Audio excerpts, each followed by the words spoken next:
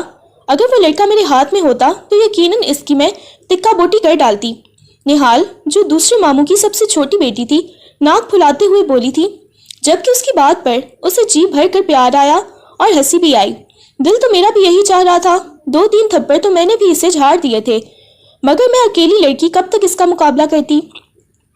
وہ دل محسوس کر رہ گئی تھی، مگر کوئی نہ، تم یہاں آ گئی ہو نا تو ہم سب تمہارا بہت خیال رکھیں گے تاکہ تم سرخ گلاب کی طرح بھرپور کھل جاؤ۔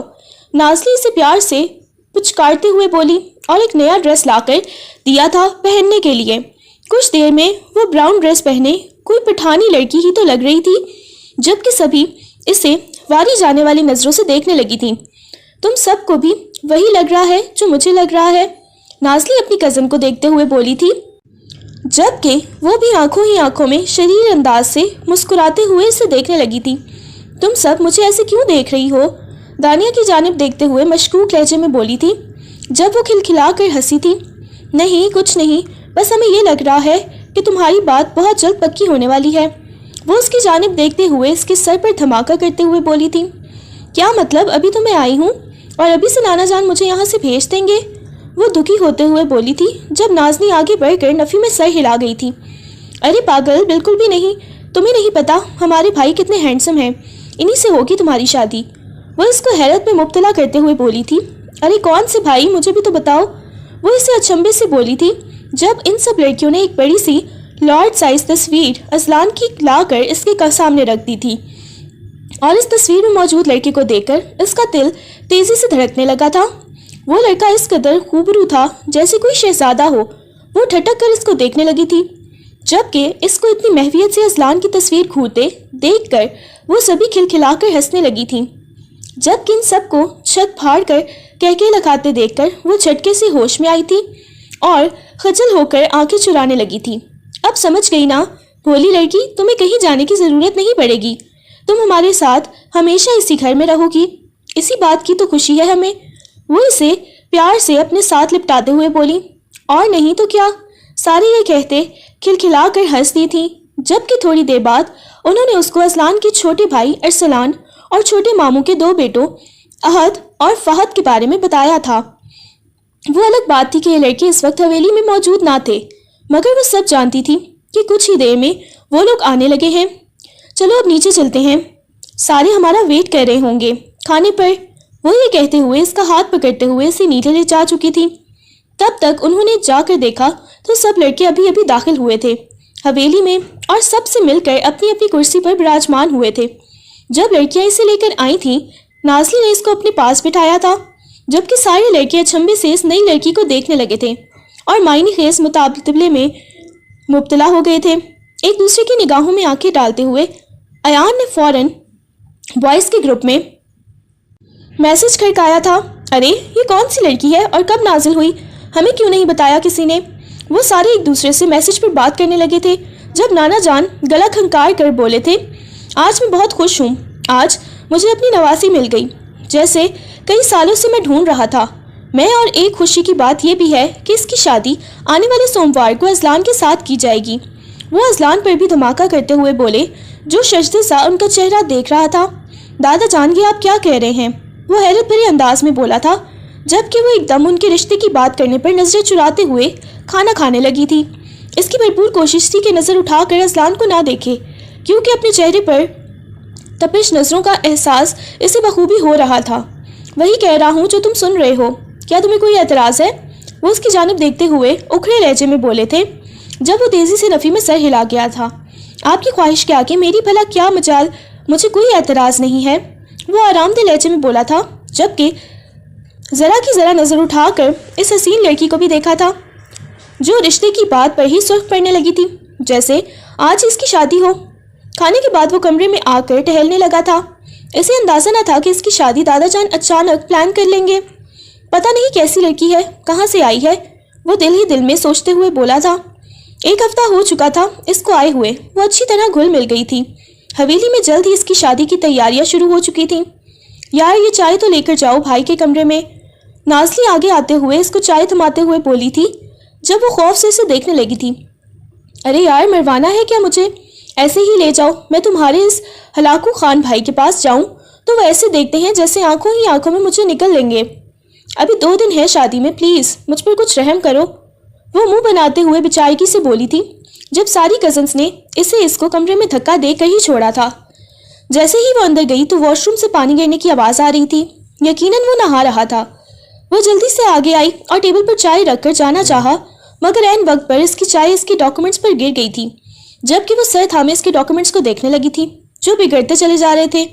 اس نے فوراً سے ڈاکومنٹس اٹھاتے ہوئے چائے جھاڑنی چاہی، مگر وہ پوری طرح برباد ہو چکے تھے۔ وہ سر تھام کر رہ گئی تھی جب پیچھے ہی وہ تولیے میں باہر آیا تھا۔ یہ کیا کر رہی ہو تم؟ اس کی کرخت آواز نے وہ جھٹکے سے پلٹی تھی۔ وہ نہیں کرنا چاہتی تھی، مگر اپنے ڈاکومنٹس کا بیڑا غرق ہوتے دیکھ کر وہ اس کے سر پر پہنچا تھا۔ اس کو یہ خیال بھی نہ رہا تھا کہ وہ اس وقت صرف تولیے میں بند کر دیا منہ پہ۔ کون کرے گا تم سے شادی؟ ہاں بتاؤ مجھے، اتنی بڑی ہو گئی ہو مگر مزاج بالکل بچوں والا ہے۔ تمہاری وجہ سے میری اتنی امپورٹنٹ ڈیل کینسل ہو گئی، بتاؤ مجھے اب ہرجانہ کیسے بھرو گی؟ وہ اس کو جھٹکے سے قریب کرتے ہوئے اس کے چہرے پر سلگتی سانسیں چھوڑتے ہوئے بولا، اذلان پلیز مجھے چھوڑ دیں، آئندہ نہیں کروں گی۔ وہ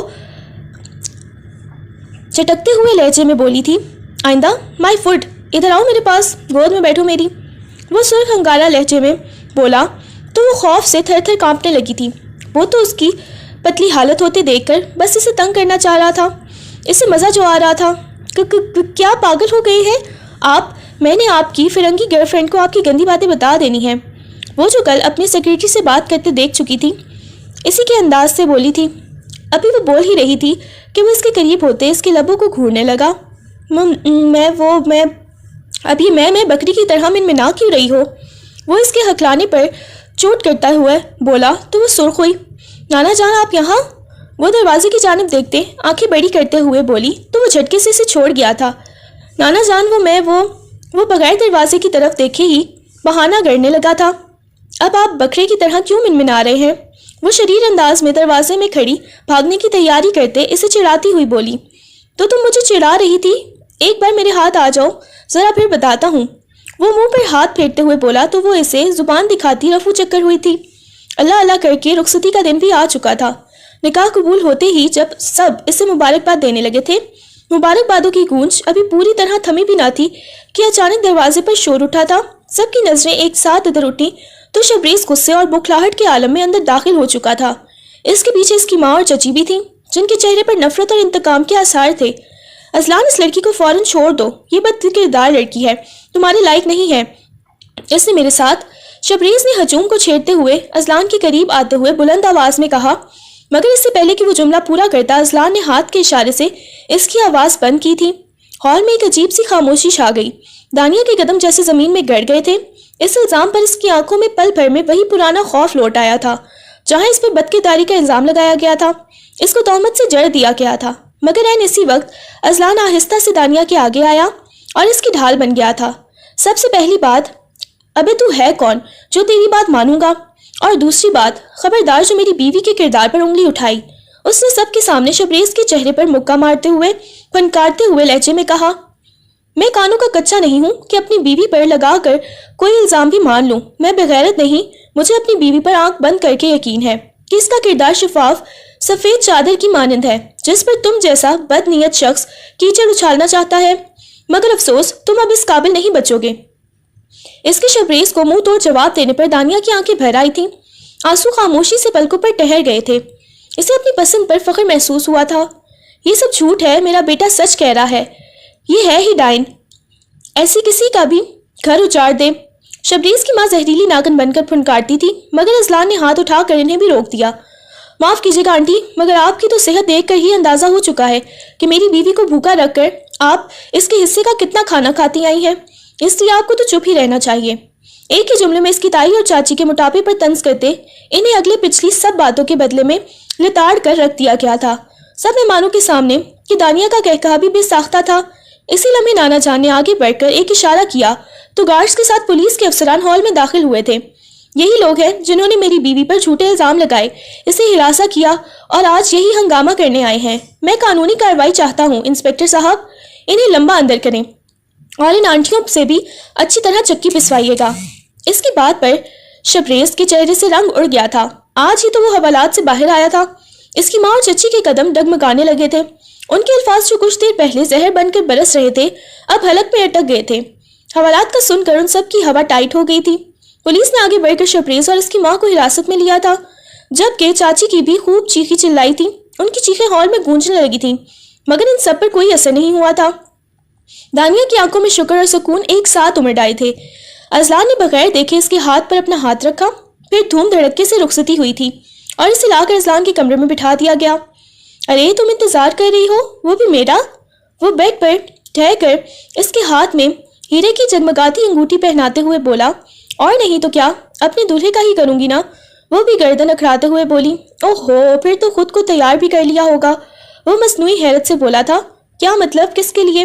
وہ اچنبھے سے بولی، ارے میری بیبا، کیوں کے لیے اور کس کے لیے؟ وہ آنکھ ونگ کرتے ہوئے بولا تھا جب وہ سرخ لہجے لیے اسے گھورنے لگی۔ بڑے بے شرم ہیں آپ، وہ اس کے منہ کو ہاتھ سے دور کرتے ہوئے بولی جو قریب آتا جا رہا تھا۔ تو شرم کا ڈپارٹمنٹ آپ سنبھال لینا۔ وہ اس لیے بیڈ پر ڈھیر ہوا تھا اور لائٹس بجھائی تھیں۔ اذلان نے اس کی آنکھوں میں دیکھتے ہوئے خماری سے کہا تو دانیہ کا دل اچانک سے دھڑکا تھا۔ دانیہ کے آدھ کھلے ہوئے ہونٹوں پر چکتے ہوئے اذلان نے اسے اٹھا کر بیڈ پر سیدھا کر کے لٹایا تو دانیہ اسے تھامتے ہوئے آنکھیں بند کر گئی تھی، جبکہ اذلان نے شدت سے اس کے ہونٹوں کو چوم کر اسے اٹھا کر بٹھایا تھا۔ پہلے تمہاری جولی تو اتار لیں تاکہ میرے ہونٹوں کو پھسلتے ہوئے پریشانی کا سامنا نہ کرنا پڑے۔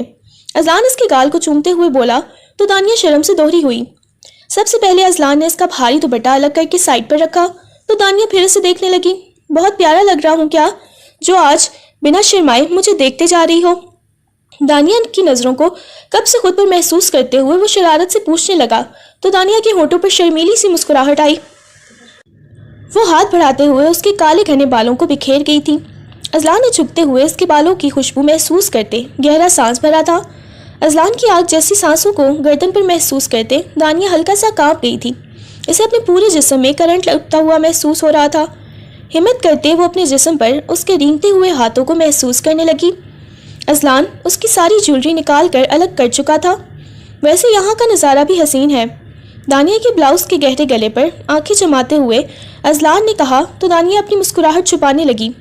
بلاؤز کا گلا چوڑائی میں انتہائی فٹنگ میں اس کے وجود کو تھامے ہوئے تھا، جبکہ بیک پر صرف ڈوریاں لگی ہوئی تھیں۔